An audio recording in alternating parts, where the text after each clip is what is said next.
Roy, as we survey the hellscape that is our world, as the never-ending war in the Middle East once again threatens the end times and the rapture, I went to City Hall, to Coral Gables City Hall, and had a face-off with the mayor, Vince Lago.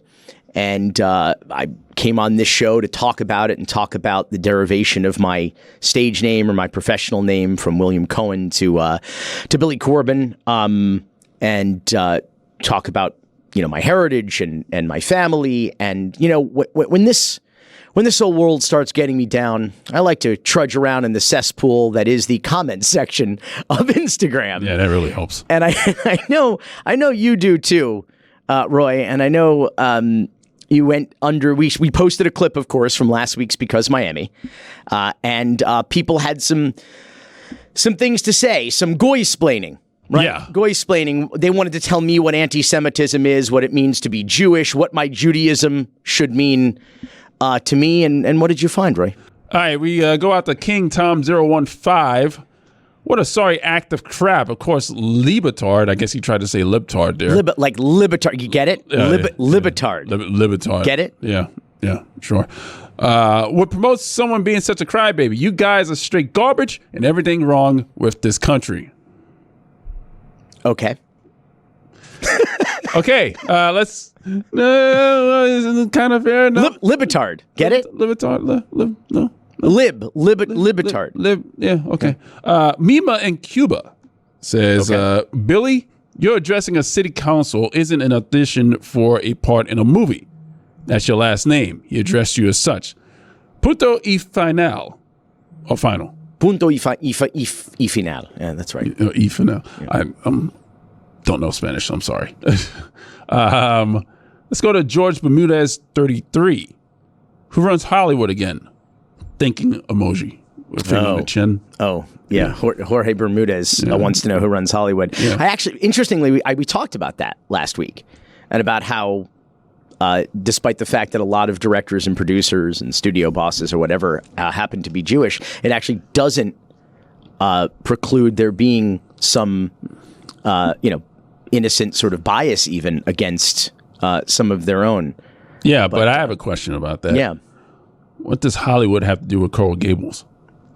Maybe he's talking about Hollywood, Florida. Maybe that's the confusion. Who runs Hollywood, Florida? Isn't that the guy who owns Hollywood Kia, right? I don't know. What else? Is it over yet, Roy? No, we have another. Zach Weber says, Billy sold out and changed his family name to make it in Hollywood. The fact this show gives a disc joke of a man a platform is insane. There's hundreds. I'm going verbatim here. There's hundreds financial literacy skills of more respectable people trying to make Miami better for people. Why don't you get one of them instead of this attention-seeking, hypocritical weasel of a human being? Let me tell you something right now, Roy. I absolutely resent the lies and the bullshit that there are hundreds of people trying to make Miami better. Yeah, I think that's BS. No, totally BS. Totally BS. Hey, Roy, you would never happen to have the experience of being on social media and people trying to tell you what racism is or what your blackness means or what you should prioritize or think is important. Those are experts. I really should listen to what they have to say because they know better than me, being that I'm black and everything. Yeah. So let me be clear. Despite the very actually overt claims in some of the comments that didn't make the cut here, I am not a self-hating Jew. Mm-hmm. I am a self-hating child actor. Yes. And I think a lot of people thought that was the big breaking news on the show last week, is that I am a recovering child actor. I don't disagree. That was what was the most important thing about the show last week, right? Yeah, well, we got some more stuff for that, actually. Do we? Is there an app for that? Yeah, well, no, but there's a top 5. Oh. I wish we had a top 5 like theme song or sound effect or something. We actually have some like... But we didn't give an answer yet, so we gotta get to it. So, what have you done? What is your palate cleanser after you went trudging around in the dumpster of Instagram comments? Well, we have the top 5 worst Billy Corben child actor moments. That is what we have, and we actually have 6. So we have an outside looking in. So the OLI is a Kissimmee St. Cloud commercial. Now, this is some of your early work here. This is from 1986 for the Kissimmee St. Cloud resort area. Wow. And you did it in Orlando. Shot it on location in Disney. I was 8 years old, maybe? Yeah, 7 or 8? Yeah, 7 or 8. You did it at Disney World, and you abused an orca. Here it is. Whenever the wife and I visit Florida, we stay in the Kissimmee St. Cloud resort area. There's so much to do. That's me. We always stop by Walt Disney World to see the gang. I especially enjoy fine dining and shows at Epcot Center. And SeaWorld is full of surprises. There are so many great There's the places orca. to stay in the Kissimmee St. Cloud resort area. The Kissimmee St. Cloud Resort area, your vacation headquarters in Central Florida. My voice was the one that was slightly less high-pitched. Yeah. Little Billy Corben. I mean, we were on so much cocaine, Roy. It was 1986 in so Central much Florida. Cocaine. Yeah, so all much 8 years cocaine. old of you. Yeah. Oh my God, I remember that. I remember that first line. Like, I can't even, like, speak. My tongue is bigger than my mouth. Like, I am actually having trouble, like, whenever the wife and I remember, it was in the middle of the night, I had to do so many takes, and I had, like, this, I don't know, this sort of speech impediment, and then the actress I was working with, who was, like, 6 or 7 years old, she kept saying, instead of especially enjoy, she kept saying inspecially. Oh. And we had to keep, and the two of us we were a nightmare. We were So you pissed off the adults by misspeaking. So. Oh my God, so cringe. Number 5 is the Finelli Boys. Oh yeah. Yeah, the Finelli Boys was a short-lived 1990 sitcom that lasted one season. It had grand opening, grand closing. Joey Pantoliano was in this show. Joey Pants. Joey that's right. Pants, yeah. And you played a 11-year-old asshole who tried to teach a grown-ass man. This grown-ass man was Christopher Maloney. Everybody should know who Christopher Maloney is. If you are a fan of Scrubs, he was the pediatrician in that show. Scrubs? Yeah. What the hell are you talking about? Yeah, it was in Scrubs. It's Elliot Stabler from Law & Order SVU. I mean, sure, if you want to go with the most famous title, but I'd rather go with Scrubs. Scrubs? Was he even on that show? He was on that show. It was a guest stint. It was one episode? He was on a couple of episodes. He was the pediatrician. Dr. Cox tried to get his child. He tried to get his child on the show into the practice for Christopher Maloney. It's been Elliot Stabler for like 25 years, for like a quarter of a century. Yeah, on one of the longest running primetime shows in history. Well, good for him, but I liked him in Scrubs. The Finelli Boys, here it is. That's when the prince and the king went back into the castle. All the villagers rejoiced. And when the sun rose over the forest, the wicked witch... Sound it out. disintegrated. Disappeared. Whatever. You want me to read you another book? I don't think we have enough time. I'm only here for the weekend. Little Billy Corben. Little Billy Corben. Oh my God. What's next? Number 4, Night Courts. Oh my God, this was fun. It's one of the best weeks of my life. Yeah, working I'm on sure that it was. show. It looked a lot of fun when I saw that video. It looked a lot. And it was late in the run, so like the show was legendary by the time I was on it, and I watched it, and so that was pretty cool. Yeah, out of the credits on this entire top 5 list, this has to be 1B out of all the credits of the biggest ones. Wait, I play an asshole again. Yeah, you play an asshole again. In 1991. This was the 8th season of Night Court, as you said. And you played another little asshole. You played this asshole was named Billy. Yes, I was a child actor named Billy. An asshole child actor named Billy. Yeah, kind of like Tony Danza is always playing a character named Little Billy Corben. Yeah, exactly. You were shooting a TV show inside the courtroom called The Littlest Lawyer. Oh, God, where you played a 12-year-old district attorney. Here it is. Do you know what a public defender is? Do you know how to talk like a normal person? Note to the writers, use Fielding as a model for the transsexual psychopath in episode 3. Have you ever heard the word please? You ever heard the word now? Go get me what I want! Billy, let me let you in on a little secret. What? I hate you. Marshall Warfield. I think that Marshall Warfield needs to be a cart. Billy, let me let you in on a little secret. I hate you.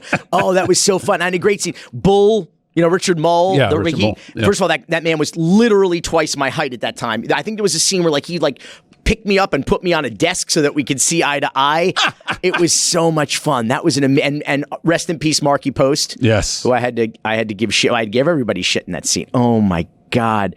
That show. Oh, that's awesome. Such a great show. What number are we on? We are on number 3, and this one is Step Monster. Oh. Now, you got to star in this Roger Corman produced director-tape monstrosity.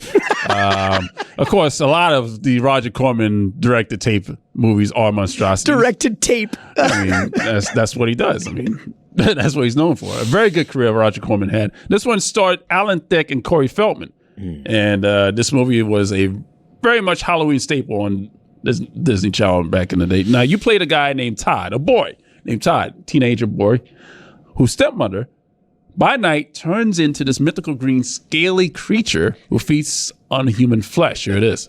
We're going to be married. To what? Denise will be your new mother. Surprise. Todd has a problem. He thinks his mom is a monster. She growls and she eats bones and she chases joggers. She's probably a dog. She's a Trapopkin. What are Trapopkins?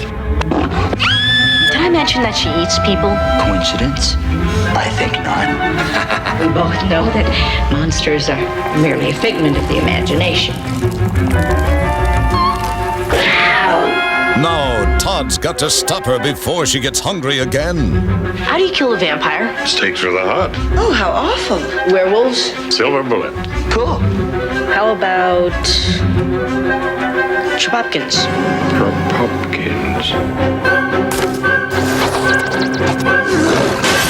Wow. What a cast. It was amazing. That whole week was amazing. And Alan Thicke was amazing. Corey Feldman was a trip. I remember he had this group of recovering child actors who, a lot of whom were probably in rehab at the time. And they would go around whenever one of them would get a job and kind of visit the other one on set in the dressing rooms. And he had a group of guys there. And my mom took a picture of us. We had that somewhere. I wish I had it. And he put his arm around me and we took a picture. And Corey said to my mom, Billy, he reminds me so much of me when I was his age. And my mom goes, oh, God, I hope not. Just as she took the picture. I'll never forget it. Oh. And Amy Dolenz, Mickey Dolenz' daughter, was in it. Mm-hmm. She was beautiful. I got to be in a lot of scenes with her and really fun. We had a great time on that movie. And Wally Pfister, the guy who shot it, by the way, is now the director of photography for Christopher Nolan. Oh, wow. The man got an Oscar for Inception. He shot the Dark Knight trilogy. The guy's a genius. I mean, and a lot of folks got their start with Roger Corman, and it was all uphill for all of them except for me, right? Yeah. Little Billy Corben. Number 2 is Parenthood. Oh, yeah. Parenthood is obviously 1A in this list of the biggest credits that you have. Yeah. All right, that and Night Court. This is the 1989 version of Parenthood. This one, you start with Keanu Reeves and Joaquin Phoenix as the kids. And some typecasting. You played a little 10-year-old asshole named Eddie with a foul mouth. You even cursed in Yiddish, Billy. I did. Who curses in Yiddish? No, Little Billy Corben. Oh, okay. Or Little Billy Cohen, really. Yeah, exactly. You did this during the big birthday party scene with Steve Martin. Here it is. Isn't that him? No, that's the schmuck who brought the horse. Go on and have fun, and we'll have some burgers and dogs in a second. Let's go watch the horse shit. Yeah! Howdy, partner. You're Kevin's father. You're not Cowboy Dan. Yeah! That's right. They call me Cowboy Gil.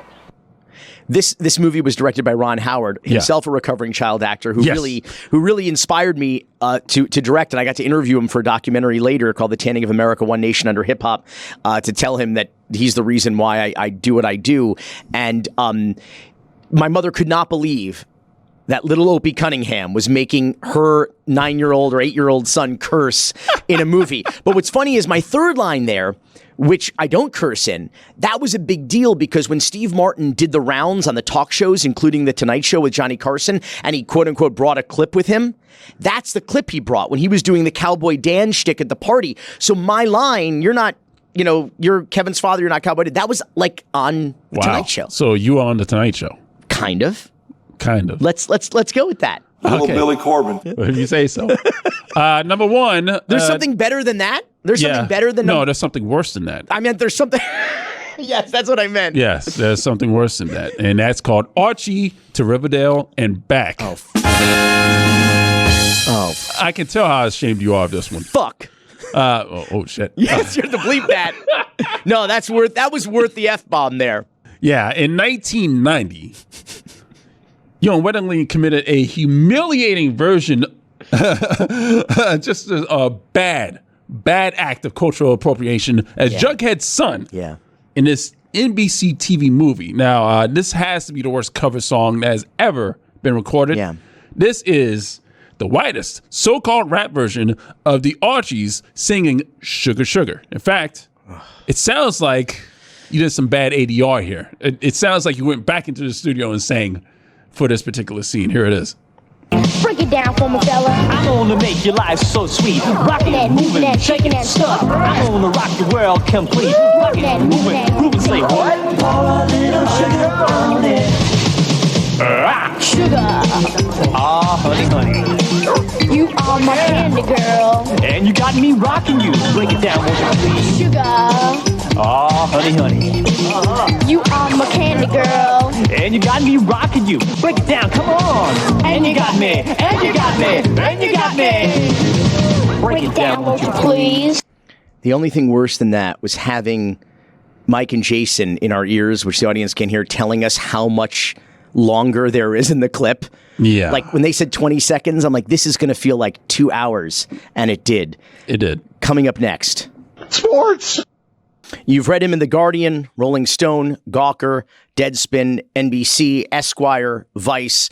You just heard him on the show a couple weeks ago. I think this is one of our fastest turnarounds. Jeb, where were we, Jeb? Where were we? Please clap. We were talking about the remaking of the New College of Florida into a 700-person intercollegiate athletic powerhouse.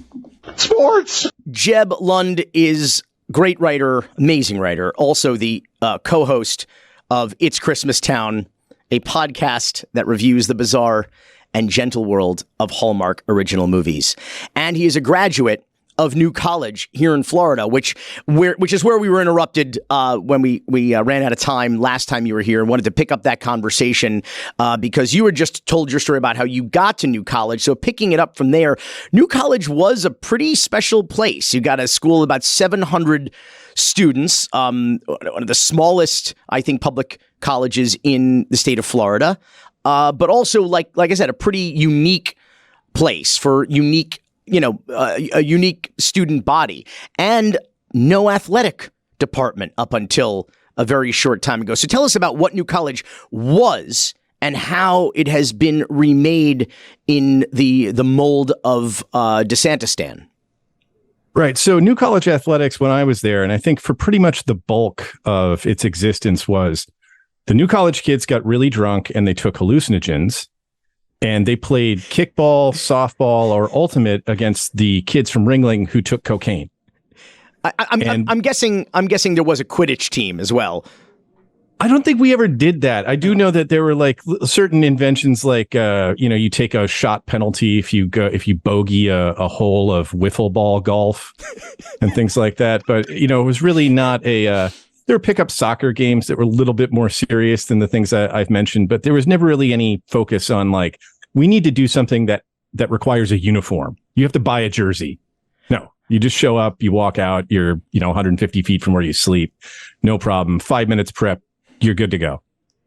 I kind of want to go back to Ringling College and the cocaine. So they were playing the clowns? So, yeah. I mean, holy shit. Yes, the cocaine clown boys over at Ringling College. I was waiting for that. Jeb, but New College itself, athletics aside, what was the curriculum? What was kind of the makeup of the student body? Well, so it was usually about 60-40, or at least it has been for about the past 30 years, female to male. So I think that might be one of the things that DeSantis and his cronies objected to, that, you can't have patriarchy when you're outnumbered. But it was basically a place for people who didn't fit elsewhere and who wanted to be really academically rigorous. The nice thing about it was, I only had 3 history professors when I was there. So if they didn't teach something that I wanted to learn, I could just go find 14 books, build my own syllabus, and go to one of them and say, do you have enough experience in this that you can read it with me, and build my own class or build my own research project. And that was reflected in the way that we got evaluated, which is you didn't get a letter grade. You got a page or more of typed or handwritten evaluation of your academic performance. And while that might make it difficult to transfer, it was really great for applying to grad school. And so I think I brought this up last time. It's basically like it's basically like grad school for undergrad. So New College graduates had something like a 90% doctoral completion rate. If you left New College with a degree, you were almost certainly going to get a doctorate. And that's the sort of people it appealed to, people who wanted to create like multidisciplinary stuff or stuff that just wasn't going to be in an average course catalog. DeSantis is really fixated on it, though. Of all the places, he's really fixated on destroying, or in his words, transforming this school into a right-wing bastion. I would argue a Christian madrasa. I mean, he has a very specific... Well, I mean, Hillsdale is really the mold, I think, right, for what he's going here for. So let's talk about the hijacking here, because the first thing he did was replace about half of the board of trustees there. He put a crony into the at least as the interim president with an outrageous raise. I mean, multiples on what the previous president had made. So let's talk about the hijacking here. How did this start? So he replaced the board of trustees. He did it with some cronies that were a little too obvious. There was one gentleman from Inspiration Academy, which was just basically like a Bradenton fifth-year high school for getting kids into athletic programs at other state schools. And he actually turned out to be so nuts that they turfed him. Christopher Rufo, whose best claim to fame is, I think, getting around 4,000 hits per video on YouTube before he discovered casual fascism and getting monetized by right-wing think tanks, is also on the trustees. 4,000 hits on YouTube. I resemble that remark. Well, I mean, this isn't just sort of like daytime viewing for him. This is something that's meant to start a movement. And we were waiting for him to start until he got help. So like all self-made men in the conservative movement, he had lots of help from much, much older men. Richard Corcoran, as you mentioned, is the president of New College. He's making more than any other president in the state of Florida, more than UF, despite the fact that he has 1/10 as many students. But what they did, the real hijacking seems to be to remake and punish the student body. And like, if there's one thing about that misfit aspect of New College, it's that's where you went if you didn't fit anywhere else. And it seems to be the mission is, guess what? You don't belong here either. And so they've brought in over 100 scholarship athletes, including, I think, double the number of scholarship baseball athletes that UF has, despite having 1/10 as many students. And, it's subtle, but it's very effective. Dave Zirin in the Nation really banged this drum, but I think he's 100% right on it, that, the culture of athletes is very conservative. It's very easy when you are the 1% in your hobby, in your the sport that you like to play. It's really easy to believe in anyone can make it if they try. And he pointed out that they're recruiting some of these athletes from Christian universities. In fact, I got to read the stat that you were referring to. Again, this is a university, New College, with 700 students. That's how big the student body is. New College will enroll 70 freshman baseball players under scholarship, as Jeb just said. The University of Florida, a Division I powerhouse with a student population 90 times larger than New College, has 37 baseball players on scholarship in total. And despite grades and test scores that lag badly behind other students on campus, this new crop of student athletes at New College have disproportionately received merit-based scholarships from admissions. Of the 179 incoming students awarded the $10,000 per year Presidential Honors Scholarship, 84 of those 179 were student athletes. Yeah, and it really does feel kind of like they decided to import the bullies. I mean, I don't mean to besmirch these student athletes. I don't think that they're sadists or bad people or anything like that. But kind of the one character of the school that you could say it had was that there kind of wasn't a bully presence, and if you wanted to be a barefoot flower child twirling around, if you wanted to spend the whole day naked, nobody was going to come harass you, even if you were a girl, and walking around with everything hanging out. And I think, it's the attitude is to sort of chill that and to chill the campus culture while also correcting for that male-female ratio and reintroducing something like male supremacy, I would imagine, and also just to make people feel like, listen, you don't have your own place to be where you can relax and explore yourself. This is just like anywhere else. This has been a lot. Sorry, go ahead. Well, and ultimately, it's going to be a real disservice. This is something that Dave didn't touch on. It's going to be a real disservice to these student athletes. If they want to transfer to, if they put up good numbers and they want to go to a different school in the state of Florida, they're not going to have a GPA to transfer with. They're going to have written evaluations. And it's not an easy school. The whole point of it being grad school for undergrad, you read a lot. You do independent work a lot. And, there haven't been that many suicides at New College, but every year there's somebody who's on the, just on the fence. When I was there, I saw at least 2 different students get involuntarily committed, Baker acted, or if you're in New York, 5150, right, for just melting down from the stress of it. And these kids who, are supposedly, I've spoken to people who know people in the New College admissions who are looking at some of these application essays where the why do you want to come to New College section is just, I want to play ball. And that's pretty much the essay. And these kids are they're going to walk into a hurricane of academia that they're not prepared for. And it's going to start, just daisy cuttering the heads off a few of them. And they're not going to be happy kids. It's not fair.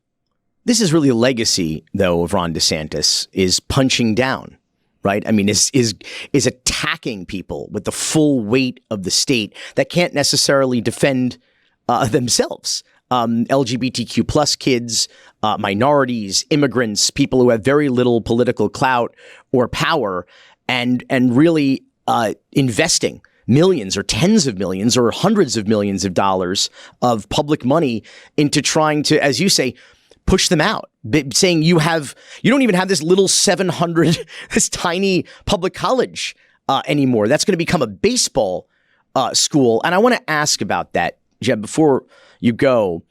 To me, this is the sad, sick reality of Trumpism, of which DeSantis is very much an acolyte, that through all of the racism and misogyny and homophobia and demagoguery and death and destruction, the story is really just a heist movie, isn't it? It's all been like a distraction to steal money. When you look at Richard Corcoran, who you brought up, a man with no educational background or experience as an administrator, as a teacher, this guy is going to make nearly $1 million, or, to be, that's the thing about this, is that aren't they just stealing our money ultimately? Right. And this has been the right-wing complaint about New College, was that per student, it was one of the most expensive schools in the state in terms of what we had to put in, resource-wise for the attendees. But you got amazing results. And up until 10 years ago, there were still members of the Republican Party in Florida who considered New College a jewel. Now it seems to be plunder. And I haven't been able to confirm exactly, how much is going on, but allegedly, the new coaches for these athletic programs are being paid out of the admissions budget, right? I looked at one of the proposals for New College getting NAIA, that's, a step below NCAA acceptance, right? As a school that could then compete.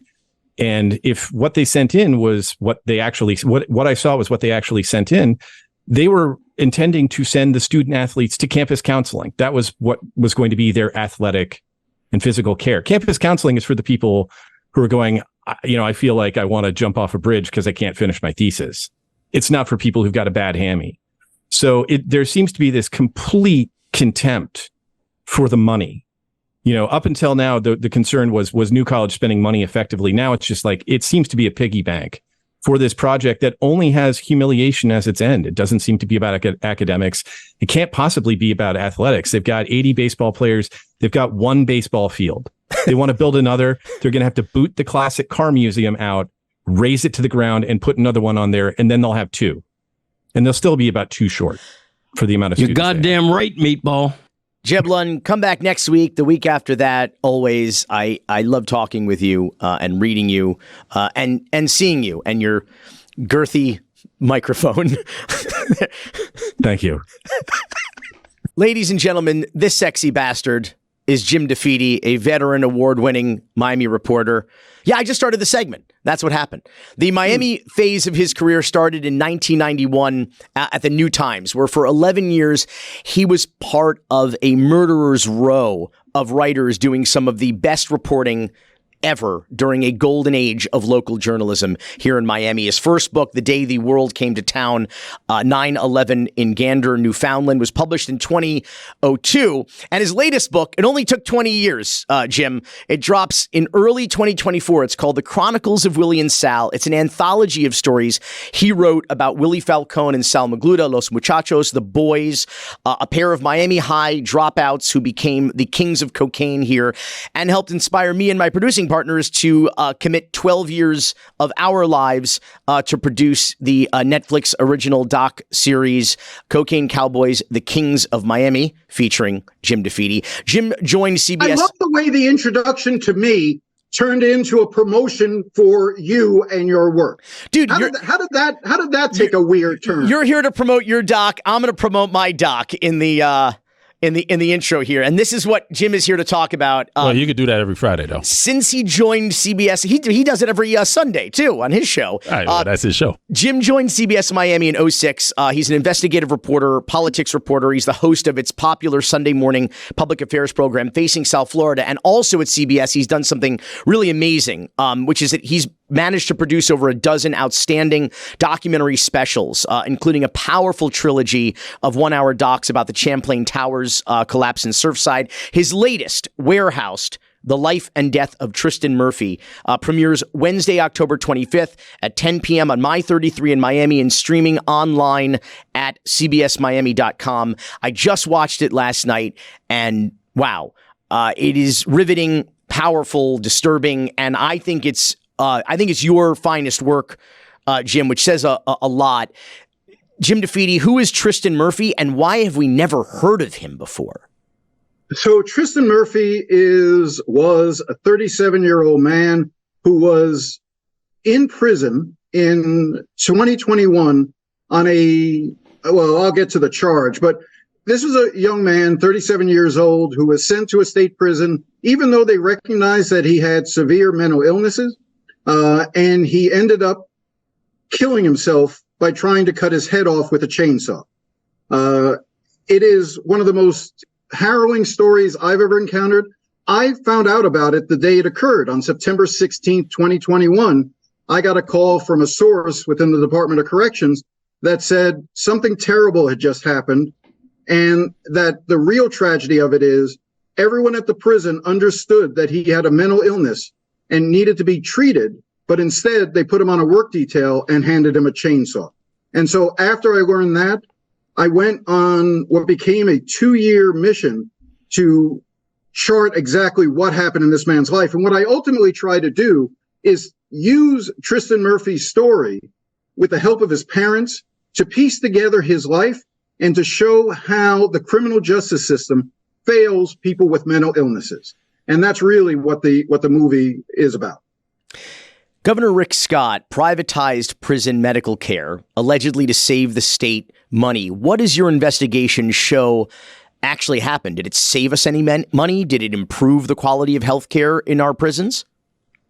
It neither saved money nor improved the quality of health care, particularly when it came to mental health care. One of the things that ended up happening is, the Department of Corrections prior to this, before bringing in private companies to handle the healthcare needs, the state was doing it themselves. The state would hire nurses and doctors and psychiatrists, and they would staff it. Instead, they freelanced it out to a private contractor. And before they financed it out to a private contractor, the suicide rate at prisons in Florida was much lower. It was better than it was. And then afterwards, because mental health care was not prioritized because of a lot of failures within the Department of Corrections, as well as these new companies that they brought in, the rate of suicide increased. Overall, the health care of inmates is considered below average to poor. And I realize for a lot of people at home, you begin to think to yourself, well, you don't care. These are criminals. They should be treated, terribly. And why are we even providing them health care? The truth is, in the United States of America, the only group of people entitled to health care are prisoners. That is a protected right that prisoners have, and they're supposed to receive quality health care.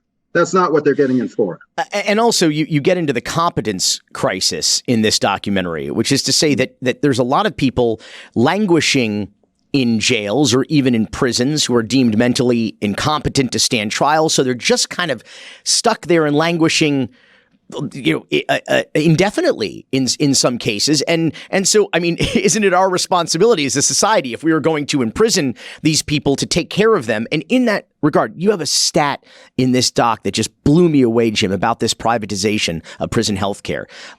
Since 2018, this according to Jim DeFede's new documentary, Warehoused, The Life and Death of Tristin Murphy, a company called Centurion of Florida has been paid over $1.5 billion with a B dollars to provide health care to the state's 80,000 inmates. Is there any transparency or accountability? Do we know how that money is being spent? Do we know what we're getting for our money, Jim? The state does its own internal auditing. I've never seen. Yeah, so rest assured, that's fine. You'll be happy to know, Billy, that in the future it will not cost taxpayers $1.5 billion. Their new contract now projects that they will be paid about $2.4 billion. Oh, what a relief! So what the healthcare in our prison system lacks in quality, it more than makes up for in cost, apparently. And let me. But I want to, Billy. Let me just real quick. I want to go back to the point you made at the outset about the competency crisis, and I just want to explain that because it's really important. And that's where the title of the documentary comes from: Warehoused. So let's say that you're someone with a mental illness and you're arrested and taken to jail. More than likely what's going to happen is you're not going to make bail. You're probably going to be acting out. And so local jails, let's take Miami-Dade out of it because they're doing a little bit better. But the rest of the state, if you're arrested and have a mental illness, you are almost certainly going to end up in a solitary confinement cell. Because it's easier to put you in an isolation cell where you can scream and cry out and refuse to shower or eat or defecate on the walls. You can do all of that in a private cell. But the one thing that becomes clear is the worst thing in the world, every expert agrees on this, the worst thing in the world you can do with someone who suffers from schizophrenia or a serious mental illness is to isolate them. And according to the state, what happens is you end up, let's say this person, in the case of Tristin Murphy, the judge in his case found that he was mentally incompetent to proceed. In other words, he did not have the mental wherewithal to assist in his own defense. And so therefore, they found him mentally incompetent to proceed. And he's supposed to be sent within 15 days to a state hospital where they will balance out his meds, try to get him on meds, even him out so that they can then ship him back to court where more than likely he'll just plead guilty. And in the case of Tristin Murphy, on his first arrest, he was in for, 70, 80 days more, I think. But the second arrest that he was on, he was in an isolation cell by himself for more than 500 days, almost 2 years in a cell with nothing, no interactions, no people, just an isolation cell where he was locked up 23 out of 24 hours a day. That was his life for more than 500 days before he got sent to the state prison where he committed suicide.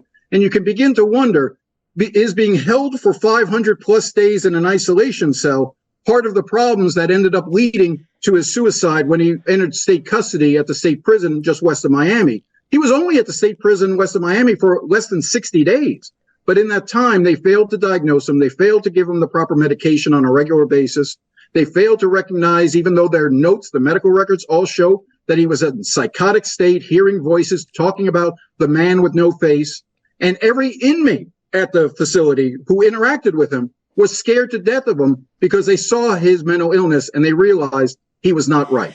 Jim, we're running out of time, but we've buried the lead here. I have a lot of questions, but why should someone care about this murderer, this child rapist, this What did he do? What was he locked up for? He's not a murderer. He's not a child rapist. What was he in jail for, Jim? He was in prison. He was sent to prison on a littering charge. He had, in a psychotic episode, he had driven his pickup truck to the Charlotte County Jail. He was off his meds. Clearly, it was a cry for help. He took his pickup truck. There's a small retention pond right next to the jail. He got out of the truck and rolled it into the retention pond and walked away in front of a group of deputies. Rather than see that as a cry for help, rather than understand that he was in a psychotic state and needed hospitalization and treatment, they put him in jail and charged him with littering. And in Florida, littering of more than 500 pounds, which is obviously a pickup truck is more than 500 pounds, is a third-degree felony. And after 500 plus days in an isolation cell, he pled guilty and was sentenced to 3 years in prison. And 60 days later, he killed himself.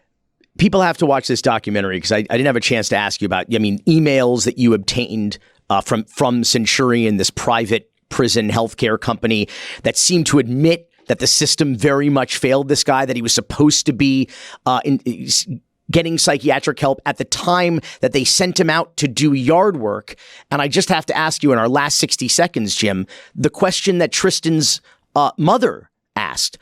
Why did they give a man with well-documented, in the prison records, in fact, mental health issues, with documented past attempts at suicide and self-harm, they gave him a chainsaw, which was ultimately the weapon that he used to commit suicide with? How did that happen? Nobody talks to each other. The medical staff doesn't talk to the correction officers. They don't talk to the counselors. Nobody talks to each other because they claim they're all overworked, understaffed, underpaid, the litany of excuses that come from the bureaucracy. I will tell you that we did obtain some emails that revealed the truth as to where they failed. Publicly, the Inspector General for the Department of Corrections absolved the Department of Corrections of any wrongdoing and said that there were no administrative violations, even though we got our hands on an email that clearly details all of the administrative violations that they had conducted. But the state has decided to try to cover that up as best they can. That's why. But to go one last thing, because you asked the question, why should people care about this? People should care about this because, the prevalence of mental illness is rampant in this country. You may not be mentally ill, but you may have a family member or a friend. And if they end up in this system where there is little hope for them to receive the type of care and treatment and instead are just being crushed under a criminal justice model that says better to convict and send someone in prison. And let me make a further point. If that doesn't affect you, if you're not worried about yourself or your family or your loved ones ending up in the same trap, all of these people, unless they commit suicide, all of these people are going to get out one day. And if you're not getting treatment for the people who are mentally ill in prisons, when they get out, what do you think's going to happen? It's not a good story. For public safety purposes, they need to do better because all of those people, most of those people are going to get out one day and be on the streets. Warehoused, The Life and Death of Tristin Murphy from investigative reporter and documentarian Jim DeFede premieres Wednesday, October 25th. See it streaming at cbsmiami.com. Jim DeFede, thank you so much. Thank you. Thank you, Billy. Always a pleasure. Thank you, guys. Democrats never miss an opportunity to miss an opportunity, Roy. Yeah. You put that on a tombstone, actually. It's going to be on the Florida Democrats' tombstone. I'll tell you that right now. Tattoo that on somebody's neck. like the poor chairwoman of the Florida Democratic Party, Nikki Fried, who I like very much. I really do. The distinguished chairwoman. Yeah. Speaking of which, you actually you wrote an op-ed on Medium, actually involving Nikki Fried and the Democrats down here going to Qatar. Yeah, it pained me to write it, but truth be told, if this involved Republicans, I wouldn't have to. The Democrats would be rightfully indignant and calling them out at every opportunity, but instead they remain silent and kind of put their collective heads in the sand. And that silence is hypocrisy, cowardice, and complicity. And I will not be silent. I will not be a hypocrite. I will not be a coward. And I will not be complicit. What happened, Roy, back in May of 2022, thanks to Doug Hanks, the outstanding reporter who covers Miami-Dade County at the Herald, we learned that Miami-Dade Mayor Daniela Levine Cava, a Democrat, was in Qatar on an unannounced free trip to tour World Cup soccer stadiums that were built by forced labor of immigrant workers, what human rights organizations called modern-day slavery, that resulted in between 400 and 500 deaths. And this luxurious all-night, all-expense-paid junket, including round-trip business class airfare, meals, transportation, accommodations at the Ritz-Carlton Doha, which cost over $10,000 a person, was paid for by Qatar, a notoriously anti-Semitic, misogynistic, homophobic regime, an alleged financier of terrorism in Israel that does business with the communist Cuban government. Like, checks a lot of boxes that Democrats, and Miamians should be rightfully pissed about. And that's the thing. What we've been reminded about, Roy, is that Qatar has been essentially Hamas headquarters since they were thrown out of Syria. Mm-hmm. And I mean, they've been thrown out of everywhere in the Middle East and the Arab world because they are a terrorist organization. But they have received aid and comfort in the form of accommodations, office space, and over $1 billion in cash and prizes from the Qatari authoritarian regime. Wow. And it turns out that, Daniela Levine Cava wasn't alone. There was other Democrats, Miami-Dade Commissioners Keon Hardeman and Oliver Gilbert, Miami Commissioner Christine King. So it was Alex Diaz-Portillo. Remember him. He's a Republican, but he is under arrest right now. The usual suspects in this situation. But here's the thing. Also along for the trip was the man who arranged it, who was Mayor Levine Cava's political consultant and campaign manager, Christian Olvert. But he wasn't on her delegation list because Olvert says, I wasn't there as the mayor's employee. I was there as a registered foreign agent for Qatar. Huh. So it turns out that this guy, who is one of these kind of political consultant characters, who works for, by the way, in this current cycle, at least a dozen Miami-Dade Democrats and a handful of Republicans, including Dan Gelber, who's been on the show, Sabina Kovo, Miami Commissioner, Lauren Book, the Senate Minority Leader, Michael Grieco, a mayoral candidate, a litany of county commissioners. They're represented by a guy who is a registered foreign agent for what is essentially Hamas headquarters. And Hamas effectively planned and greenlit the terrorist attacks against Israel from the comfort of Qatar, of Doha, where Daniela Levine Cava and friends went on this all-expense-paid junket. So I ask respectfully and frustratedly the chairwoman, Nikki Fried of the Florida Democratic Party, that the party should demand that Levine Cava, Hardeman, Gilbert, King, and any others return the Qatari blood money, approximately $10,000 each, in the form of donations to local charities, from their personal campaign or political funds, not public money.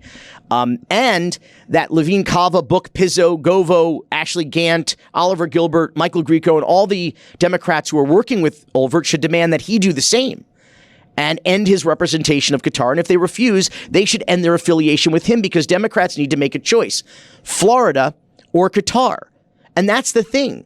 There is no moral high ground here, Roy, as long as Qatari blood money is poisoning this party. Because I wanted to leave this show on a happy note, Roy. Yeah. Good job. Very good job. Billy Corben.